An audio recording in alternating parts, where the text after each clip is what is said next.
Hey,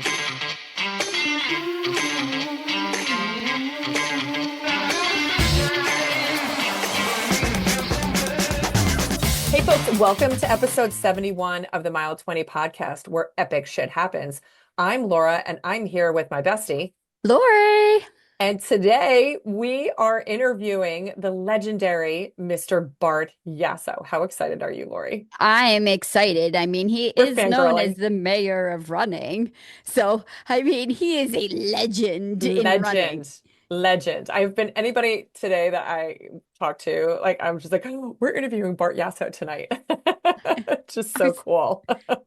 yeah, phenomenal. Like, so excited. Yeah, and I know that you and I have both been listening to his books. He has a couple of books out. The one that I'm finishing up right now is My Life on the Run, and then he also has a beautiful picture book called 100 Runs of a Lifetime. And actually, he's got two books. You can get them on Audible, and then the picture book, the 100 Runs, that one I got on Amazon. So it's pretty easy. I know you had bought that book first, and then when you were talking about just how magnificent the book was, I was like, oh my God, I have to buy that too. Yeah, I almost feel like that book makes me want to be a checklist. I'm like, is this Like my new seriously, checklist? I seriously, don't know. Lori, I was going through this and I was like, oh my God, Lori has this book before me. And we've run a lot of the races that he had on there. I was actually like really surprised too. Like Philly's in there. Philly's in there. I was like Philly and Chicago and and Big Sur and a couple of these phenomenal races that we have done. But then I thought to myself, I was like, oh, Lori's gonna want to run all these races. Maybe, maybe. That's okay. You know what? Twist my arm. You won't have to twist it very hard because they were They very, have very ultras well. in that book, though, Oh, no, so no, we no, have to be no, no, careful. no, no. I draw the line at the ultra thing. Like he has different like chapters. Like they got the marathon chapter. I'm good Yes. with that. All right. And Well, the what have you? 10K and the Yes, half. yes, He's got other distances in there as well. yes. Yes. All right. Now, what have you been up to? What's your Epic Week update? Well, I am, if anybody's joining us on YouTube, I am up in the Adirondacks. So it has Again? been freaking spectacular up here the last few days. I mean, like today, I think it was like 83, zero humidity. The bugs are minimal. The water temperature's getting high on the Nice. lake. So it's been nice. And Ella and I are up here. We spent, I've been ping ponging back and forth between home and here because we'll get into Friday night here in a second because we have a shared Friday night in our Epic Week update. But I was up here I got up here on Wednesday, stayed here Thursday, went home Friday, Crazy. and I'm a 6.5 hour drive. And then came back on Saturday because Ella is riding in the Lake Placid Horse Show and went to the Lake Placid Horse Show with her on Sunday for her last two rounds, which she rode beautifully. And her and Felix are just so cute, and they're Felix really is like, her horse. yes, Felix is her horse, and they're just bonding so well. So it's fun. It was fun doing that. And and there's a secret. Maybe I shouldn't be talking about this, but Ryan Reynolds' kids, Heard. what his daughter rides horses, and she is in a class with our trainer's daughter. So they're like, oh yeah, we have like a Ryan Reynolds like spotting group chat. So I'm like, I have to know when Ryan Reynolds is at the ring. So it's cool that his kid is here and I love it. all that. They say he's a really nice guy. I love But it. yes, but the big highlight, You other than Ella read what and we did on her Friday riding night. Yeah. beautifully, is Friday night. Yes. So excited. We got to see Noah Khan play at Citizens Bank Park, and With I no guess rain. No no rain. rain. It was beautiful. We had a beautiful day, tailgated early, and it was a great show. I have no We complaints. didn't even see the opening acts. We just tailgated right through that shit. Yeah, I mean, well, Gigi Perez was singing when we got in there, and I got to hear her one hit song because she was closing out as soon as we got in. So that was kind of cool. But yeah, no, it was. I just love Noah Khan. Have for years. Day one. I haven't asked you this because you have seen him numerous times in concert from when he did little teeny tiny venues to now. what did you think of the set that he had, like the front porch and the car setting and so forth? Like what was your impression of him being bigger on stage versus like what maybe you had been accustomed to in the past? Well, I miss him being in little venues, Yeah. but obviously as he's getting bigger, he's growing as an artist. So it's a way more elaborate stage than the six season stage was. And, it was kind of cool because Dial Drunk, he actually was like running from a cop and then they threw him into the back of what looked like a cop car. And And then he was singing in the car. he was singing in the car. So, I mean, I really liked that whole bit. I thought it was really kind of funny the way that went down. He's always pretty funny when he's like chatting with the crowd. I don't know. Did you see any of the stuff on Instagram about some of the I one I thing I did. I did. Jim actually told me about it yesterday where that somebody somebody like shit on the floor? yeah, like I don't even Yeah, I so don't when even so apparently one of the fans pooped on the floor, didn't want to leave, had to go to the bathroom, didn't want to leave, and was actually relieved itself on the floor. So then when he opened up at the Nationals, like when he went and used, there's a bit where he uses a payphone, and when he uses the payphone, he answered it like IBS Society, something to that effect. So he's like making a play of what's going on while he's on tour. So I like the fact that he's keeping it fresh and he's always kind of funny. So, yeah, yeah. No, but he's yeah, I fun. mean, it was way more elaborate. We were like his second show on the tour. So like they felt very fresh and everything Yeah. felt like it was new Yeah. ish in a way. So way more transitions than what I was used to in other shows. But I mean, he puts on a good show and he sounds fantastic. He did. That was my first time seeing because Jim and I seeing him in concert, and we loved it. We absolutely loved it, and he played so many different songs from all of his different albums. And I don't know, I definitely am a newer fan than you, but I love it that you introduced me earlier on. Even before he became like super popular, because Lori would always add like Noah Khan music onto our playlist. I'm like, oh, dude, like really? And now I'm just like, sure, you can have the whole album. Yeah, sure. So I've come a long way. Now, as an older fan, I will tell you, I always have beef because there's like two songs that I would love. I feel like he should play because they're like some We of his more always have that popular from our old songs. artists. The bands that I love, like I wish that they would play certain songs. And I think maybe like one song that I love of Imagine Dragons, they've played like once, like Yeah. ever, in concerts that I've been to of theirs. So I get it. I get it. You just, I just you know, feel like Youngblood was like one of his first breakout songs and like he should play yeah, that yeah, yeah. and or Passenger because we run to Passenger all the Oh my God, time. we totally run to Passenger I all the would have time. freaked out Woo, if he played Passenger, but he woo. plays like pretty much like Main, which he always plays when it's like his one old It's song like that he feels staples. good Yeah, about yeah, playing, but yeah, whatever, yeah, it's yeah, fine. yeah, yeah. I like it. I love him. He can't do any wrong for me. No, So, he did. how about That was an awesome concert. So the other stuff I did, on Thursday, Jim and I went back down to the sports, arenas in Philly, and we went to the Ivory Coast Curacao World Cup game, and we actually met up with your daughter Maggie, yay? and her fiance Connor. So that was really cool to go and hang out with them before the game for a wee bit. And so that was a cool game to watch. It was really hot. It was really warm out. But Ivory Coast won that game. And then Saturday we ended up driving up to Middletown, New Jersey, where my cousin and his wife live, and their daughter Olivia just went and graduated from college. So we drove. It was like a 2-hour drive. So it was cool because like Jim and I drove up there. My sister's family, my parents went up. So it had been a while since like all the cousins had been together. So it was a really good time. So That's cool. yeah, and then we got to drive my nephew Will home with us. So it was me, Jim, and Will, and we like the three of us just talked. We didn't even listen to music. We just talked, the entire time, like played some, games in the car and stuff with each other. So I thoroughly enjoyed, it's like life with a 10-year-old. Like it's fun. Yeah. All right, now we got a little bit of running news.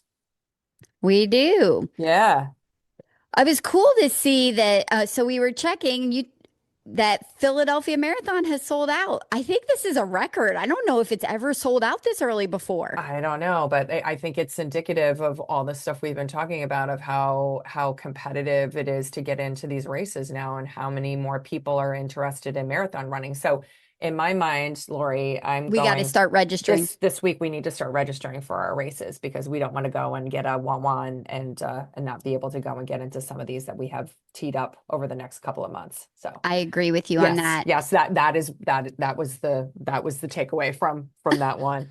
And then Well, I had also read like on top of Philly, like yeah, also like the Loch Ness Marathon, which I guess is like a smaller destination race that also usually doesn't sell out very fast. It's sold out. Like it's wow. done also. So it's, yeah. Yeah. Don't, Yes. if you're thinking of running, don't hesitate, sign up. Yeah. Yeah. Don't. Yeah. Because you'll get in too late. Yep. And then the other cool thing is that they ran the Western States Endurance Run out in California, and the course record was shattered. So by Incredible. a gentleman named Vincent, and I hope I'm saying a Bouillard, and he won the men's race in 13:46:15, and he shattered the course record by more than 23 minutes. That's Like that's insane. insane. And then Jen Lichter won the women's race in 15 hours and 28 minutes and also set a new course record. So, like, and we've been talking about this is like just runners keep getting more and more efficient and Faster. faster. It is really, really, really unbelievable. Really unbelievable. Oh, and then you have one more thing, right? Yeah, one more thing, and it was kind of sad. It's not really running necessarily related, it's more triathlon, but Yeah.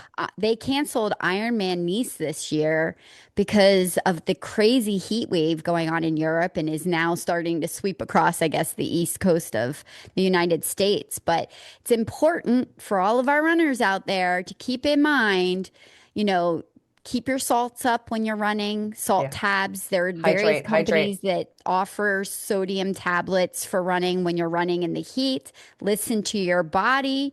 Now is not the time to push for PRs when it's this hot out. Just get done what you can. Drink lots of water. Rest. That's my 2 cents for the day. I love it. I love it. Yeah.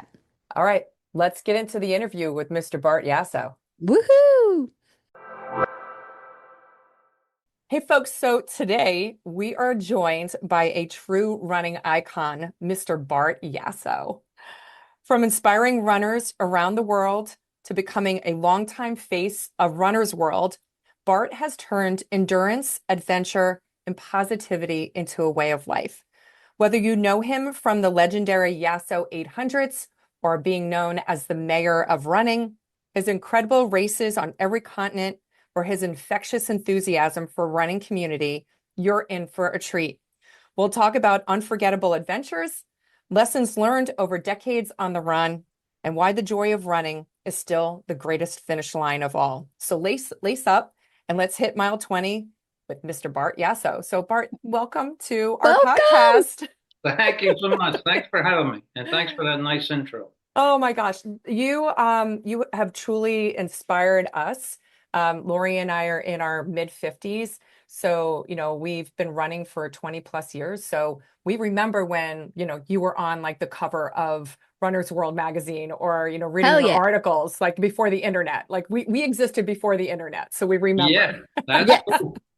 Yeah, I did 31 years at Runner's World. It was a joyous ride. It was just so much fun to travel the world and represent the brand and run all over the world. I Oh my felt goodness. very lucky to have that opportunity. Oh, well, now that you've said that, our first question for you is like, being that you've run in races in every corner of the world, which run changed you the most? Not because of the finish time, but because of the people you met or the lesson you learned. Yeah, that's an easy one to say, and I've run well over 1,000 races. But the Comrades Marathon in South Africa, by far, is the race that changed my life, changed other people's lives that I encountered when I was at the race. And it's a race like no other. That's the only way I could put it. So race goes back. It's the largest ultra marathon in the world and the oldest ultra marathon in the world. It goes back to 1921. Oh, wow. I didn't realize it went back Yeah. that far. And they just call it a marathon, even though it's 56 miles. Yeah. And that I really love, that they just call it a marathon, because everyone says to them, you can't say that because you're fit. They say the race we had it the first year was called the Comrades Marathon. It's going to be the Comrades Marathon, no matter I what love it. say. But the reason that it's changed me personally and the people I met and talked to, I get messages all the time from people that say, I've heard about Comrades from you, and I still can't believe I did it. And they said, everything you said about it is absolutely true. It is the greatest foot race on the planet. Really? I think somebody's going to reach out to me and say, it's not the greatest foot race on the planet. It's never happened. And Oh, wow. I did it in 2010. So during apartheid, the black citizens of South Africa, which the country is dominant black citizens, they were not encouraged, maybe not even allowed to do the race, or Mm. certainly not encouraged. And a lot of the black citizens of South Africa lived in poverty. And so, but change came along when apartheid was abolished in the early 90s. And then the black citizens started running comrades and had the opportunity to run comrades, and they would start winning comrades. And then they became the most famous people in South Africa. Next to Mandela, he's kind of like, was the It's most, kind of a big deal. yeah, he's Yeah. a big deal. But outside of Mandela, I would say if you win comrades, you are known as a national hero. So it Wow. was really cool to experience that. And when I talked to a lot of the black South African runners when I was there, they told me, and now these were black citizens that trained and did comrades during apartheid. Wow. And they said the only time they felt free in their life was when they ran comrades. They said it was like apartheid was put to the side and everything was about running the comrades marathon. And That's apartheid beautiful. didn't exist during the race. And I'm sure parts of South Africa and many citizens of South Africa never really followed apartheid, but a lot of people, there's a high percentage that did. Mm. So for them to feel free, it's just mind-boggling to me. And I looked at this group that I was speaking to, and I told them, I said, if the sport of running, is powerful enough to suppress apartheid, I'm going to do the sport the rest of my life. I promised that group. That's So awesome. I stuck to it. I'm still out there. I have some knee problems right now, and I got some other issues with Lyme disease, but I do what I can because I told that whole group that I was talking to, I promised them I'd be a runner for life. Oh, I love One that. of, one of my favorite runners that most people don't know, there's a runner that won the New York City Marathon, South African guy by the name of William Matolo, black South African. And he won that during apartheid. And I thought, wow, this guy is a hero to me because he wasn't encouraged, he wasn't supported, and Mm. he could win the New York City Marathon. Yeah. And after I finished Comrades, I came in that finish line, and I was pretty far in the back. I was not in good shape, but I knew I had to do it before I couldn't do it anymore. And I got to that finish, and I was just so happy to finish. And all of a sudden, this hand was on my shoulder, and I turned around, and it was Willie Matolo, and he says like, "Hey Bart," and he gives me a big hug. Congrats on your race. And I was like, wow, that guy. I mean, first off, I didn't know how he knew me, and then second off, like if I could have picked a runner to meet me at the finish line of that race, it would have been William Matolo. But the odds of that Wow. happening are like astronomical. But it actually did happen. I But love he was that. the one. Yeah, it was really cool. So I could go on about that race. So many stories that it changed. The people I was with, they said they never felt anything like that. They felt like they were almost like an out of body experience when they were Wow. surrounded by the black South Africans crying at the start because they had the opportunity to run. Hmm. It still gets me. That's phenomenal. So you think that it still carries that same mystique to it, even though apartheid is now gone? Like what do you think still creates like that special feel like comrades that everybody that finishes it feels? Yeah, I think it still exists because, apartheid still exists in some, even though it's not law anymore, but it still goes on, you know, Yeah. and it's still, a prominently black citizens live in South Africa, but there's still problems with apartheid. I Mm, just think people, the South African athletes, especially the black South African athletes that run Comrades, they tell their story. They say they are they cry because they can go to the starting line. I never Yeah. went to a race crying till I went to Comrades, but I just thought I never met anyone else crying before we even got to the start, before the race mm, even starts, mm. and so it still resonates with people, and they really, and I think it's because of Black South African citizens. They tell everyone, "We are the lucky ones today. We get to run this race." And sometimes we take those starting lines for granted. I was just thinking, yeah, I was Absolutely. just thinking that I was like, on some of those days where, I'm putting on my sneakers, I'm like, man, I really don't feel like getting out there today. Just your story here alone, it's like just keeping that in the forefront. It's like, but I can run. Yeah, No We have one's the gonna know. opportunity to Yeah. run and Yes. we have all the supportive family and people and a right. culture around us that supports us running. It's unlike anything else. It's so cool when you get into a cultural situation where it's like your blinders, you were uneducated in what it was Mm. really like on the ground, but then all of a sudden you're put in this cultural moment that is so poignant, and I think that that's amazing. Yeah. I probably have been sobbing I too know. for I a know. long Yeah. time. Yes. But I remember being at the start thinking I was literally hyperventilating and crying, and I thought, they don't start this race, I'm never going to make it. I gotta get myself together here. But they do. They play this song called Shoshalosa, and it's a song that the black citizens used to sing when they were coming home from working 3 months in the diamond mines without a day off for 3 months. They were going to come home and they get to see their family. So it's kind of like a freedom song. And they Oh, they play this song at the start, and everyone in that race is singing it along with the being played through the sound system, and everyone's singing it. And I'm telling you, every black South African around me, which there were a lot, and they were all crying. Tears run down their face. I'm like, oh my God. Oh, wow. I'm gonna have to look that song up. I've never Yeah, heard oh, that song. Shoshalosa is a Yeah, classic song. yeah. We Yeah, yeah, that, it's easy to find. yeah. No, and Lori and I, we always have music playing when we're running. We have a Yeah, joint yeah, playlist. So, Lori, I'm thinking that that would be a really, really good one to go and add to it's a the great song. playlist for our next yeah. race. Let's do it. Absolutely. So, our podcast, as you know, is called the Mile 20 Podcast Yeah, because, that's kind of where things get tough during a marathon. yeah. What has been your biggest Mile 20 moment in life, not necessarily during a race? Oh, wow, that's kind of a cool question because it could be just in life.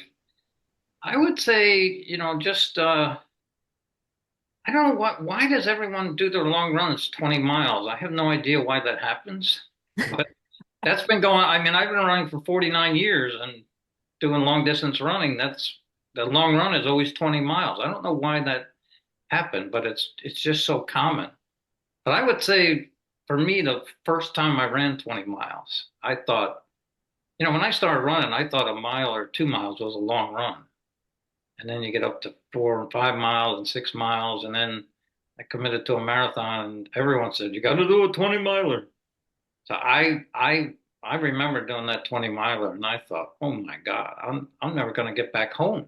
Like I, I was on my way back thinking, there's no way I could ever run 26.2. I'm not going to make it 20 miles. But that's when that mind over matter kicks in, and I made it 20 miles, and I didn't know if it was exactly 20 miles because we didn't have the measuring devices that we have today. We didn't have GPS and all that kind of stuff.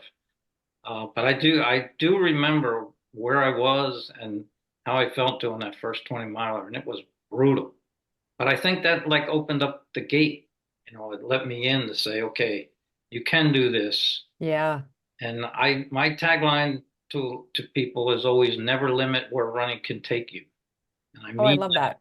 physically, spiritually, emotionally, geographically. And I wish someone would have said that to me when I did that 20 miler, because if they would have said, "Oh, you're going to work at Runner's World Magazine for 31 years. You're going to run on all seven continents. You're going to go to like 60 countries to do races." I would have told them, "I hope I can run, across the street tomorrow." I mean, that's literally how I felt. But who knows what can happen when you push that door open, Oh, absolutely. cross that magical. For a lot of runners, that 20 is really the stepping stone to that marathon distance. It certainly was for me. I remember the first time I ran a 20 miler, and I started my running career with the Leukemia and Lymphoma Society, so Yeah, team and training. right. And I was driving home and I was exhausted and exhilarated at the same time. And I remember I called my husband. I called, my sister. I called my mom. I was calling everybody to let them know that like I ran 20 miles that day. Oh, that's awesome. It was something that, it definitely is that milestone when you hit that the 20, Yeah, as far as a mile, because you know that, hey, like I'm getting there. But Lori and I, we don't just do 20s. We do 22s. 22. yeah, Hmm. yeah, yeah. Now I do 20. Well, when I was doing marathons, I would do 22, 23. I would go Yeah. 20. But in the beginning, I would say the first 2 years or 3 years that I was doing marathons, again, this is 49 years ago, 48 years ago. 20 was the distance. Yeah. So get up to 20, run 20, and you'll be ready to go. And I was looking at these people that I considered them, my mentors. So I did 20, what they told me to do. Absolutely. Absolutely. Now, Bart, I mean, you are a world-class traveler, right? You have traveled all over. And for And our listeners who don't know, Bart has a book out that's called 100 Runs of a Lifetime. And it's actually yeah, a picture book with like descriptions of absolutely incredible races. So some half marathons, some marathons, trail races, so forth. But when you look at, because Lori and I were marveling at the fact that there were a lot of locations in your book that we have been to. So we're like, yes, that's cool. like a Yeah, lot. yeah, yeah. Now, my question to you is, what destination that's in the book that made the book almost didn't make it? And why, what was the circumstances for it maybe not making the Yeah. book, but it did? Well, first off, when National Geographic reached out to me to be the author, I was just taken back that they picked me to be the author of the book. It was 100 Runs of a Lifetime was their idea, I love that. their concept. I was the author.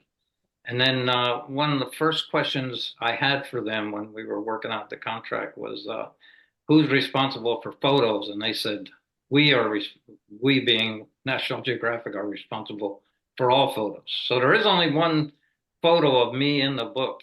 Uh, but yeah, to work with National Geo was really a cool thing.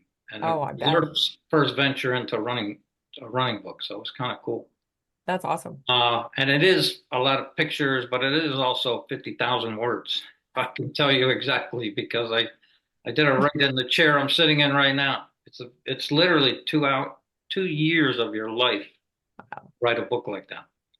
But anyway, that wasn't the question you asked. Yeah, Oh, what location like made the book but almost didn't make the book?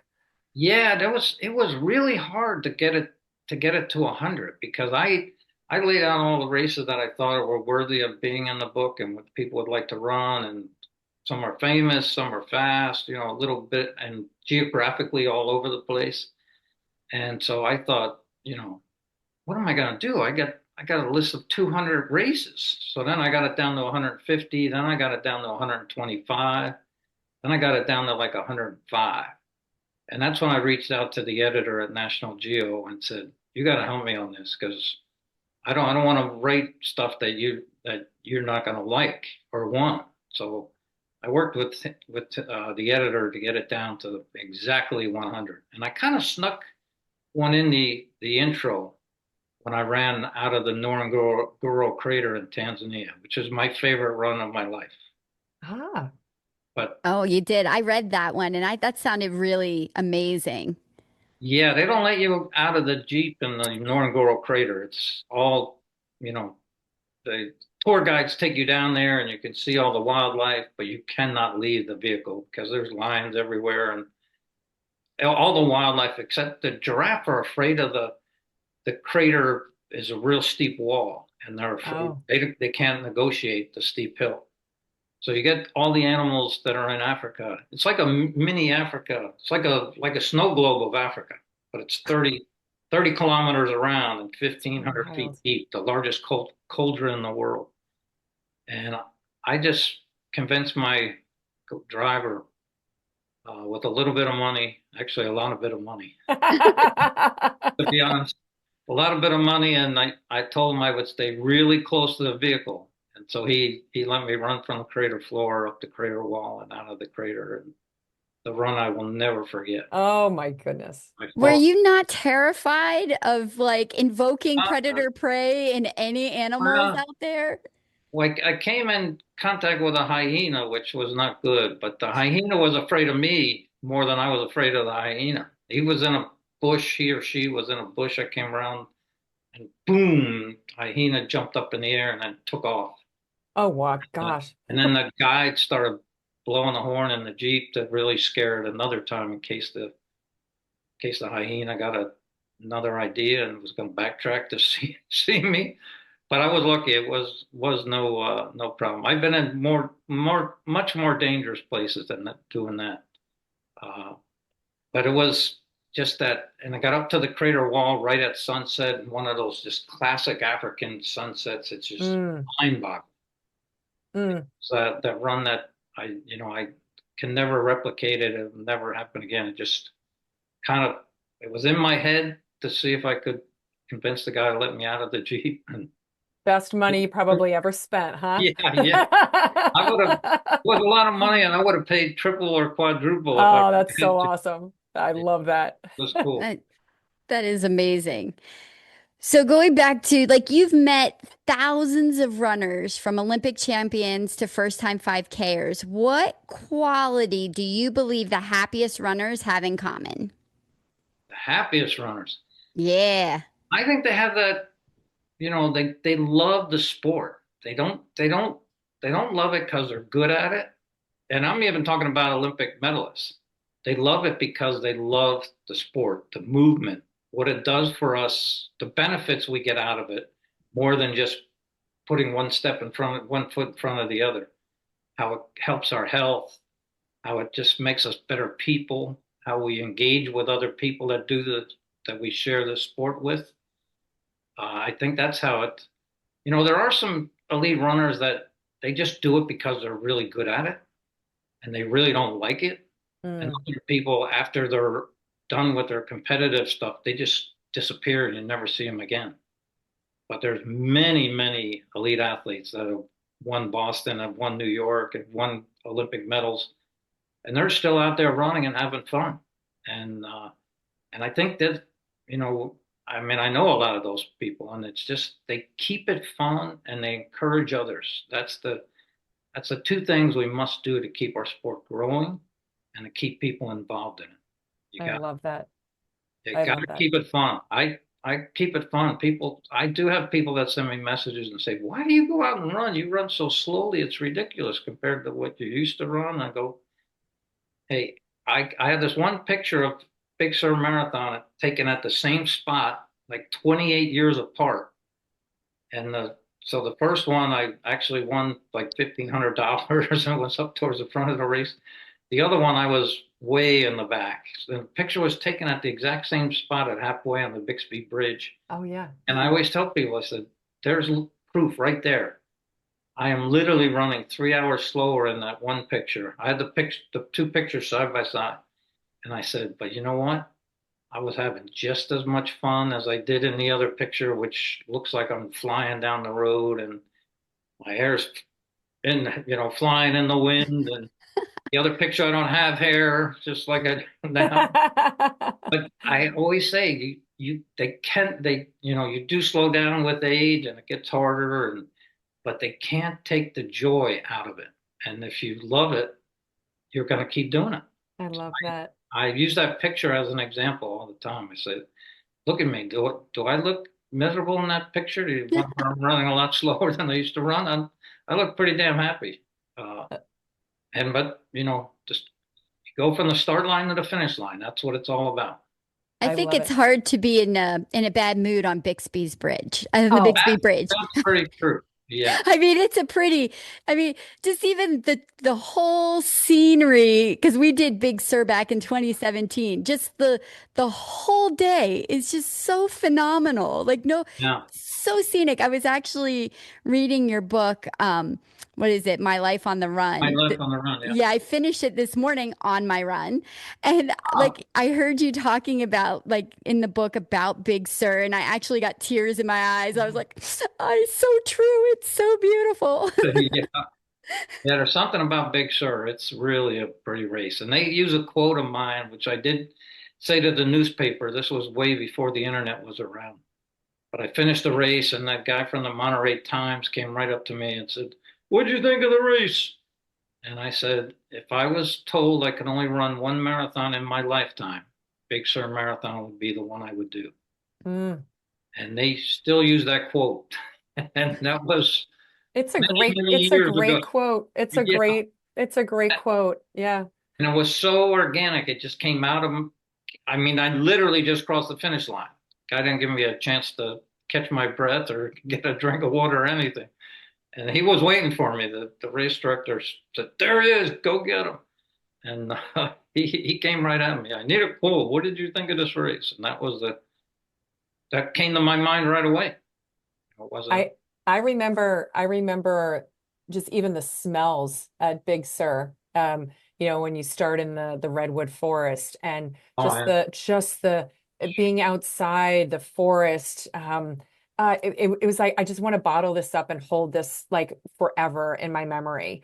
And Lori and I even have said again, because we're slower runners. right. We're 6 hour marathoners. Yeah, yeah, that's cool. And so but we ran that race and we said the miles went so fast. We didn't run that race like any faster than any other race, but it Right, was just being in awe of the landscape and right. the ocean. And we actually saw a whale while we Yeah. were running. And It was you know incredible. it was just incredible. Yeah. And we said like, my gosh, like I think Lori, we got to like mile 15, 16, and we were like, dude, like this race has gone like so fast. And it was just because there were so many different mental distractions, for Yeah, you to go and look at. And we took it all in. We took it all in. beautiful race. You did it the right way. Oh, I love it. I love it. Now, Bart, you've witnessed running evolve over 40 plus years. I think you said Yeah, 48 years, right? You've been 49 running, years. right? Yeah. 49, right? So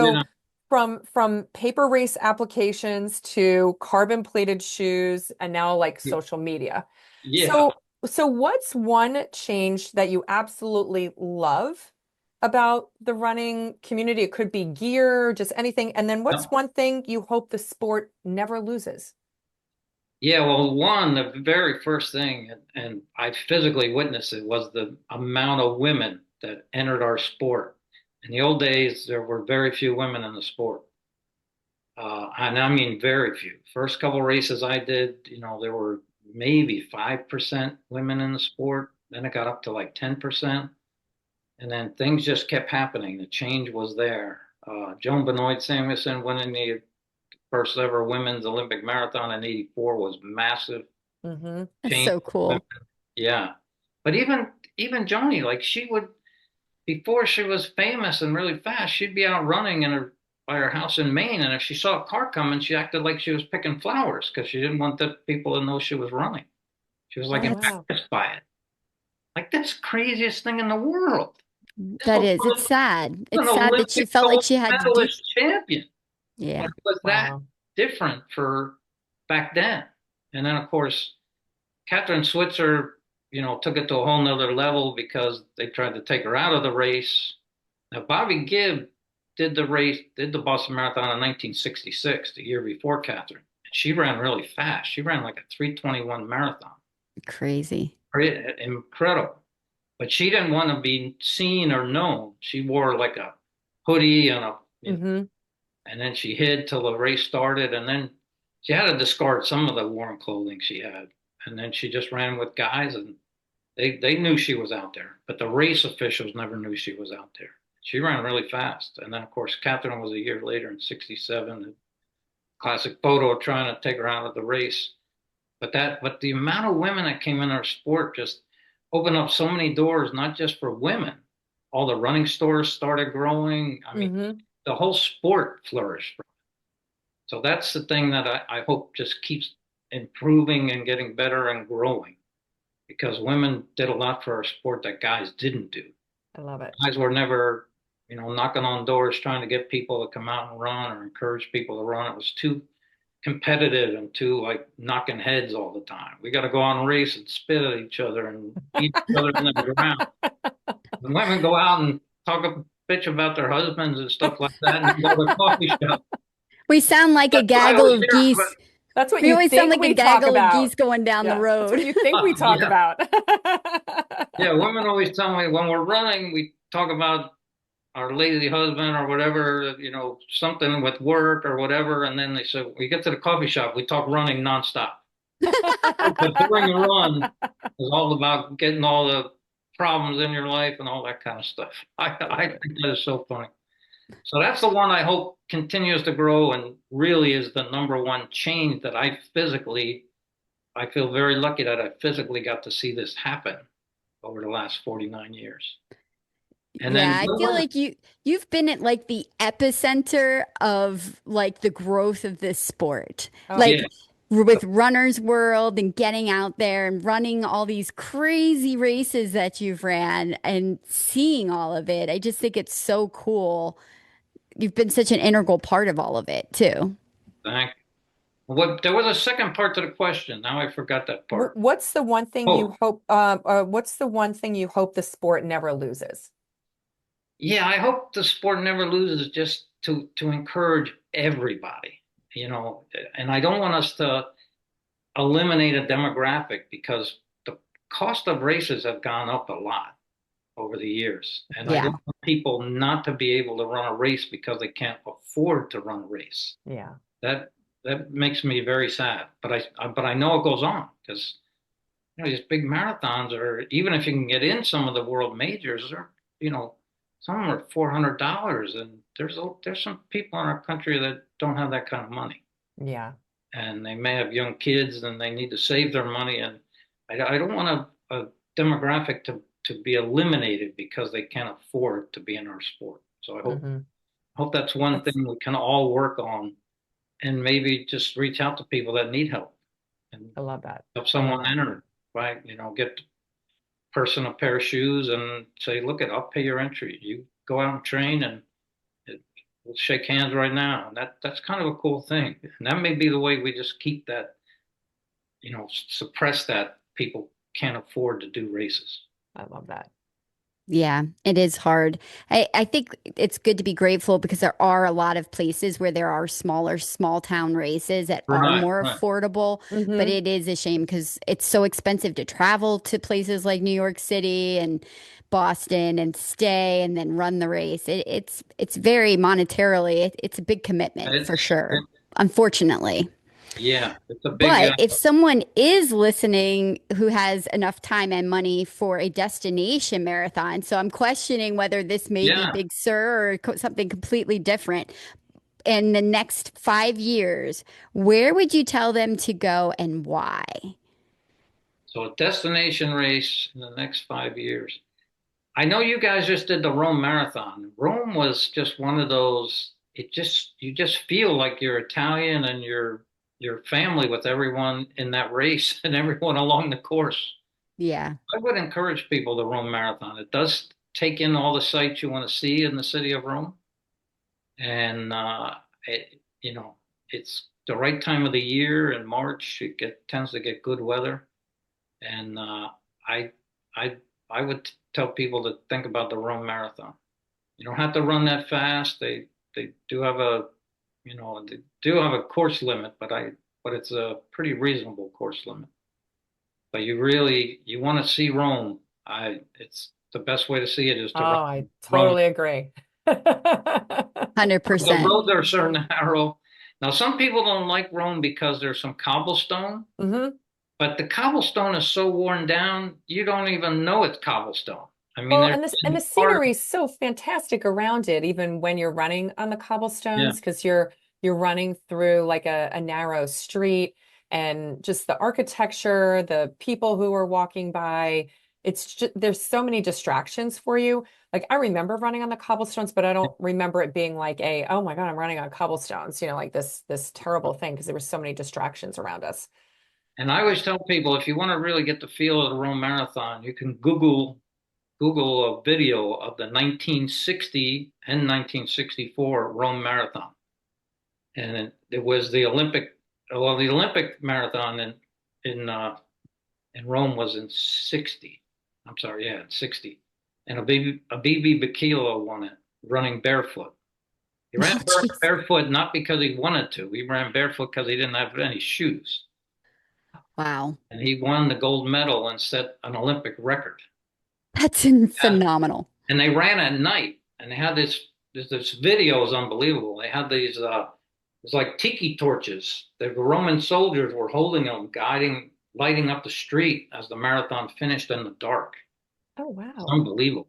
I'm Oh, gonna have to check that out. I know. That sounds really cool. I just wrote that down. I was like, I, Yeah, I want, I want to search 1960, and that. then he won again he won the Olympic gold medal in '64 also, and then in '68, an Ethiopian runner by the name of Mama Waldy won the gold medal. So the '60, '64, and '68 were all won by an Ethiopian runner, which was, when you see BB Bakila's outfit in 1960, they didn't even think he would make it across the street. I mean, he was literally in ragged clothing and he didn't have any money, no Wow. shoes, and set the Olympic record. It's unbelievable. Wow, that is incredible. So Bart, I have to ask, after all the races that you have done, and you earlier mentioned, thousands, what gives you goosebumps on race weekend? When you're entering a race, what gets you like, Yeah, ooh. that goosebumps are right at the starting line because one of my quotes that I see all over the place is I always stand by this quote. It's that when the gun goes off, we all follow the same path to the finish line. Mhm. Each of us has taken a unique path to the starting line. And that's what our sport is all about. Yeah. And that's why I encourage runners to share their story about how they got to the starting line, not so much the finish line. Don't turn into like a braggadocious, oh, I did this and I beat that. And that's not what it's all about. What did you overcome to get to that starting line and become a runner? What motivated you? How did it happen? Those are the things that, so when I get to that starting line, that's to me more important than the finish line. Mm, We'll always get to the finish line, or most of the time. I had to drop out of a race. Stuff happens if you get sick, yeah. but getting the starting line is the most important thing because then you committed, you're there, you did the training, and it's time to go. And then, like I say, share your path to the starting line. That's what'll help other people.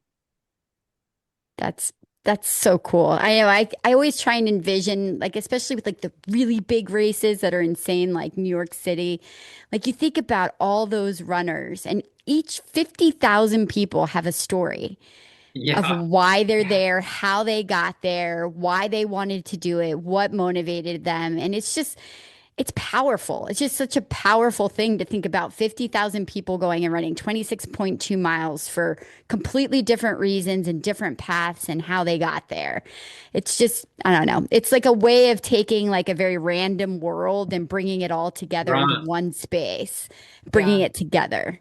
Yeah, Yeah, Bart, yeah. Bart, I'll share. And our listeners have heard me, tell this story, but I started running in 2004 after my youngest brother, Ned, passed away from cancer. Right. And, I was looking online for like, grief groups, and I saw Team in Training run a marathon, in memory of, your loved one or to support a loved Yeah. one. I was in the army and I hated running. Running was always like a Right. punishment to me in the past. And so I ran my first marathon in Disney because he loved Disney, Mhm. and I'm like, I'm going to be a one and done girl. And then I ran two more in Disney because then I was like, all right, well, I'm very goal oriented. I'm like, how can I raise $27,000 to match like that he died at 27 years old? And then it was, oh, let me run 10 marathons for the 10th anniversary of his passing. Well, that's when Lori and I met in Right. 2014. We met at a running club and we have been inseparable since. And I think to myself, had I not taken that chance on myself to do something in memory of my brother, I wouldn't necessarily have the life, the friends. I mean, Lori Right. and her husband and their kids, they're a second family to us. And so the gift that running has given me in my life, even though it came out of, such a just a terrible time for my family, like I feel blessed, and I feel like my brother is with me on in all of my runs and all of my He is, experiences, he and is the plus one in your life that he is my plus every one. step of the I way. love that. I love that. Oh. So yeah, so it is when Lori, when you talk about 50 plus thousand people at the start line in New York City, how many other people have just, stories that they have overcome the odds, to just get to that start line? Every single one. Yep. It's just Uh, different. Some of them Yep. are more extreme than others, but Yeah. every single person has a Yep. story, Yep. which, you that know, that's the truth.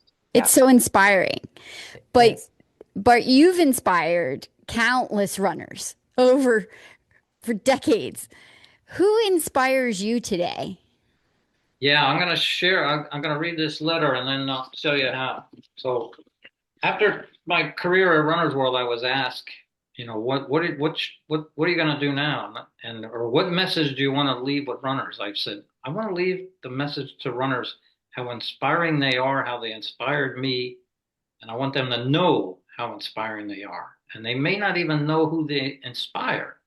And I'll give you an example. So this is an email that came to me from a mom who has an autistic son in the autistic spectrum. Very didn't like to talk, didn't communicate, very kept everything in. And one day, the mom asked him like, "What's going on? What's happening in your life? Talk to me." And she had a pen and paper out, and this is what this young man said. He said, "I wish that I knew why I have no friends." This is so sad to hear. I know that part of it is because I don't understand how to be in social situations. But I just want friends my own age. I wish Bart Yasso was my age. So I'm reading this thing. I got up from my chair and closed the door in my office because I knew I could not control myself. And so apparently, I was speaking at a race, and the mom came, and this kid was in the audience. So he said he's a really good person, and I think he would be a good friend. He would be okay with me not knowing how to talk to people and wait a minute, how to talk to people, and he doesn't wouldn't make fun of me for liking video games and being awkward in social situations. He makes me feel that I'm not bad. And then he said to the mom, he said, I wish the other people would want to hang out with me like they hang out with him. I wish that I could be around people and socialize just like he does. I wish I could be Bart Yasso. It was even if it was just for a day. I'm reading this thing totally in tears. And then the kid, he saved me. He had a great ending. He said, I want to be Bart Yasso, but I'm not going to do all that running crap that he does.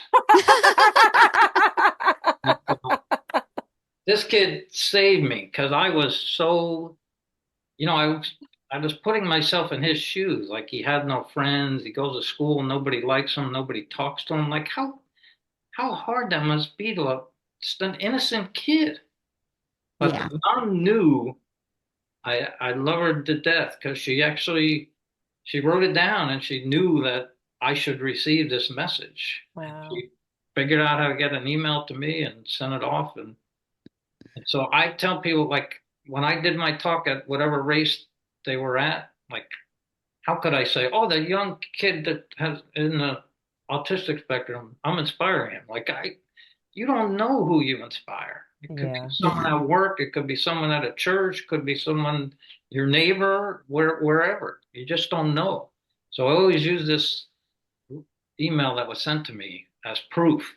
I inspired this young man, and I did go run a race with the mom and the young man, and the young kid, we couldn't keep up with him. He would run ahead and then sit on the curb, and then we would come along. He would start running with us, and then he would get bored and run ahead of us and sit on the curb. We'd catch up with him. Oh, But we really did have that bond together, the three of us. It was really cool. oh, that How that can is that, so lovely. how would you ever know that? Yeah. You just don't. That's I mean, phenomenal. you guys could have happened, it could have happened to you already, and you're never going to know. I mean, it's a little bit easier to find my email at the time. I was working at Runner's World, and it was right on the masthead how to get a hold of me. So she was able to find me right away. But I still, it's hard to read that letter without getting choked up. Just Oh, putting yourself in that young man's shoes. But I think last I heard, he's doing very well. So that's a good thing. oh, good, Yeah. good. Yeah. Well, you know what, Bart, it is a testament to the type of person that you are, that you not only received the letter, right, and it hit the heart, but then you committed to like spending time with them, right, and going on a run with them, meeting him, in person, and I think that is inspirational, right? That he touched you, and it's like, hey, how can I, connect this even further than just the letter, that was sent. So I that was such a great story. Unbelievable. Oh, I always, when I did finally meet him, I did ask him, I thanked him for telling me, for closing that letter, as he said, I want, I want to be Bart Yasso, but I want to do all that running crap that he does. That just brought me around. I was so shaken up. And yeah, I bet. he I bet. actually put a smile on my face for a brief second. And then I No, Bart, remember the beginning part of the email, and it was hard to read, but the ending was classic. And it was and just so genuine. That's what he said. absolutely, Yeah. absolutely. No, I mean, you have been a running legend for years, but when we look, 20 years in the future, what do you hope that people are still saying about you in the running community? Oh, wow. 20 years from now, I don't know if I'll be alive in 20 years from now. Hopefully, I'll be in my 90s and hanging on, but who knows? Who knows? Yeah, that's a tough wish. But I hope that people, I really tried to do a lot of stuff for the sport. And that's why I was inducted into the Hall of Fame and that kind of stuff. It wasn't because I was the fast runner, it was because of what I did for the sport. And that's what I hope people remember. People always say, oh, you should have trademarked this and trademarked that. I said, I didn't get in the sport of running to trademark. That's not my style. Yeah. Yeah. But like shakeout runs, I was the one that did the first shakeout runs way back in the 90s. And then all of a sudden this internet started and we could invite people to the shakeout runs. And now I look at, get online and like the Boston Marathon has like 45 shakeout runs just on Saturday and another 40 on Sunday. And I think it's so cool. And people always say to me, oh, if you trademark shakeout runs, they would have to pay you for. I'm like, I it never crossed my mind to, and it won't. I hope some of the things that I worked on and are still being around 20 years from now, and still doing it, I and, love that. and still encouraging others to be part of the sport, no matter what Absolutely. spectrum they're on, that they belong in our sport. I love that. I love that. All right. Well, we are going to hit a lightning round. So Yeah, we have for our listeners, we gave Bart a little heads up before we started recording that we have just really quick rapid fire questions. And these yeah. are, I actually got this idea the other day when Barack Obama was being interviewed by oh gosh, I can't remember. Oh, it was Jimmy Kimmel. And I think it was Jimmy Kimmel. And it was like rapid. No, it wasn't. No, who was the guy who just retired from or I don't know, but we retired? did it with Alec McChesney when we did Yeah. Yeah, it was one of the late night guys that just went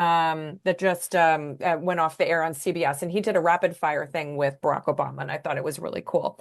All right, so first question, favorite finish line. Favorite finish line, I'd have to say, is the Boston Marathon. good. Favorite medal you've ever earned? I would say the Comrades Marathon. Mm. What did it look like? It looked like it's smaller than a penny, Oh my and that's what I loved about it. God, really? Yeah, I don't want the pageantry, just something big and, it's just tiny, but it has everything that I wanted on a medal. It's just Oh, their logo and a silhouette of a runner, and that is perfect for me. that's cool. That is really cool. All right, favorite city to run in before sunrise. Wow, city before sunrise. I actually like the city I live in, Bethlehem, Pennsylvania. That's Just solid. Main Good Street, answer. Bethlehem just got rated the number one main street in America. I love Bethlehem. We actually Yeah, went to the Bethlehem's Hotel Bethlehem a couple Yeah. of months ago. Yeah. And Hotel Bethlehem got rated the number one historic hotel in the United States. Oh, I didn't know that. Yeah. yeah. Love Bethlehem's a great town. We're about an Yeah. hour south of you. it Yeah. is. Yep. So, best sunrise you've ever seen while running? Well, I'm gonna guess it's the crater. Yeah. Well, that was a sunset at the crater. Oh, that was a sunset. Sorry. Yeah. I would say the greatest sunrise has to be like at the rim of the Grand Canyon. Oh, Mm. yeah. Yeah. That's a Before, good one. All yeah, right. get there right at sunrise before you start down the trail. It's a Mm, pretty cool sunrise. mm. All right. So when you're on a plane, window seat or aisle seat? I'm an aisle guy. I got Okay. to stretch out my legs.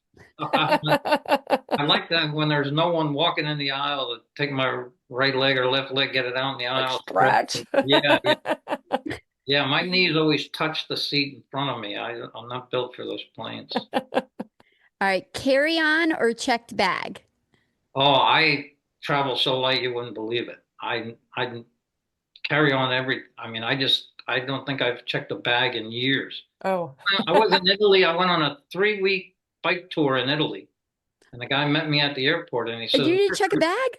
"No." And the guy said, "Where's your luggage?" I said, "It's right here." And he goes, "You're here for 3 weeks." I said, "I got everything I need." I actually did 2 bike rides across the United States by myself, so I was well prepared to, survive with very little, minimal stuff. I read that earlier about your story going across the country and getting stopped by the police, and I believe was it Montana that you got stopped by the police? Idaho, because the guy Or was it was, Idaho? yeah, the Ruby Ridge, they were having a battle with the federal agents, and these guys were shooting at them. And the guy said, "Oh, you got to go down. They're going to give me like a 60-mile detour." I said, "No way, buddy. I'm going through here." I said, I looked at that cop. I said, "I'm going to pedal my butt off right now." And he just turned around, and boom, I was gone in no time. I thought it was funny in the book when the guy was like, "Where are you headed?" And you were like, "New Jersey." Yeah, Asbury Park, New Jersey, is where I finished. Yeah, he thought I was going to like a pizza shop or something. Oh, that's so funny. All right, next question. Solo run or group run? Oh, group run for sure. Cool. Although solo run is fun to do, but group run is where it's at. Yeah. Morning run or evening run? I'm a morning runner. Hmm. I am. Yeah. In the old days, I did 2 a days. Ran, the morning run was just like 6 or 7 miles just to loosen up, and then 8 to 10 miles at night. But these days, if I Wow. can get in a morning run, the morning run is all I need. Oh, absolutely. Especially this week. It's going to be like 100 plus degrees up in Yeah. up in our Pennsylvania area. Yeah. So definitely got to get in early ones. All right, favorite post-race meal. Ooh, been a vegetarian since 1988, and I eat vegan food most of the time, but I will eat just veggie stuff. So I would say uh, veggie, like a veggie stir fry would be the Oh, best meal for me. nice. Yeah, or ramen, and like a good veggie ramen would be right up my alley. Nice and salty. Yeah, good point. Weirdest thing you've ever packed for a race? Wow, weirdest thing I've ever packed for a race. I have no idea on that one. I don't. I'm A penguin suit? well, the penguin suit. That's a good one because I did actually pack that. I did buy it. I had to buy. Yeah, so that would be. Thank you. That would be one.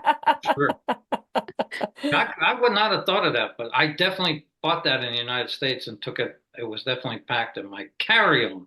I love it. I And your love it. carry-on. Oh, just Yeah. carry on. All right, if you had to run one marathon every day for the rest of your life, what would it be? Oh, I would be Big Sur. Yeah. Yeah. Yeah.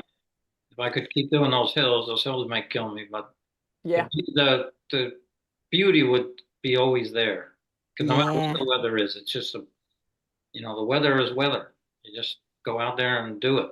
I totally agree. Oh, Okay, one place in the world you still haven't run, but desperately want to. Yeah, that's I would say, well, I've run in the Grand Canyon, but I've never done the classic rim to rim to rim.